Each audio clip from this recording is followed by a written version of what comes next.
የኢትዮጵያ አቪዬሽን ሴኩሪቲ ማሻሻያ ረቂቅ አዋጅ አጸደቀ።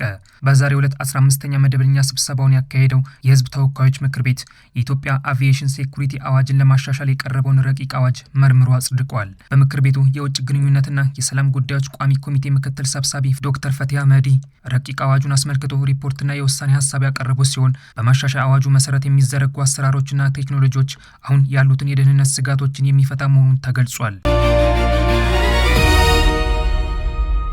ጠቅላይ ሚኒስትር ዶክተር አብይ አህመድ ከአውሮፓ ህብረት የዓለም አቀፍ ትብብር ኮሚሽነር ጋር ውይይት ማድረጋቸውን አስታውቀዋል።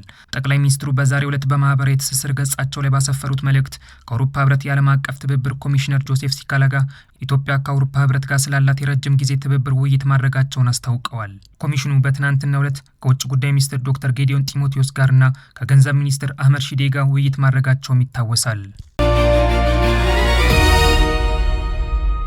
የአውሮፓ ህብረት ለኢትዮጵያ ከ140 ሚሊዮን ዩሮ በላይ የሚሆን የበጀት ድጋፍ አደረገ። ድጋፉ ከኢኮኖሚ ማሻሻያ፣ ከዲጂታል ሽግግርና ከግል ዘርፍ እድገት ጋር የተያያዙ ሰፊ የፋይናንስና ኢንቨስትመንትን ያካተተ መሆኑ ተገልጿል። ትናንት በአዲስ አበባ በተከፈተው የኢትዮጵያ አውሮፓ ህብረት የንግድ ፎረም ላይ የተገኙት የአውሮፓ ህብረት የዓለም አቀፍ አጋርነት ኮሚሽነር ጆሴፍ ሲካላ ለኢትዮጵያ የሚደረገው ድጋፍ መጀመሩን ይፋ አድርገዋል።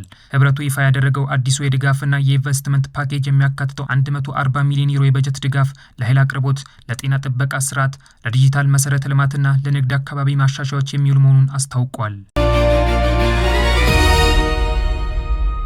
ኢትዮጵያና ፈረንሳይ ኢኮኖሚያዊ አጋርነታቸውን ለማጠናከር ተስማሙ።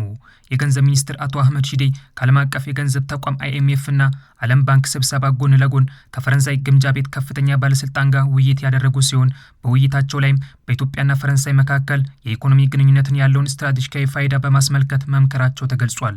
ሁለቱ ሀገራት የልማት ትብብራቸውን ማሳደግ፣ የማክሮ ኢኮኖሚ ትብብር ስለሚያድግበት ሁኔታ እንዲሁም ቀጣይነት ያለው የኢትዮጵያ የዕዳ ሽግግር ድጋፍ ላይ ትኩረት አድርገው መክረዋል።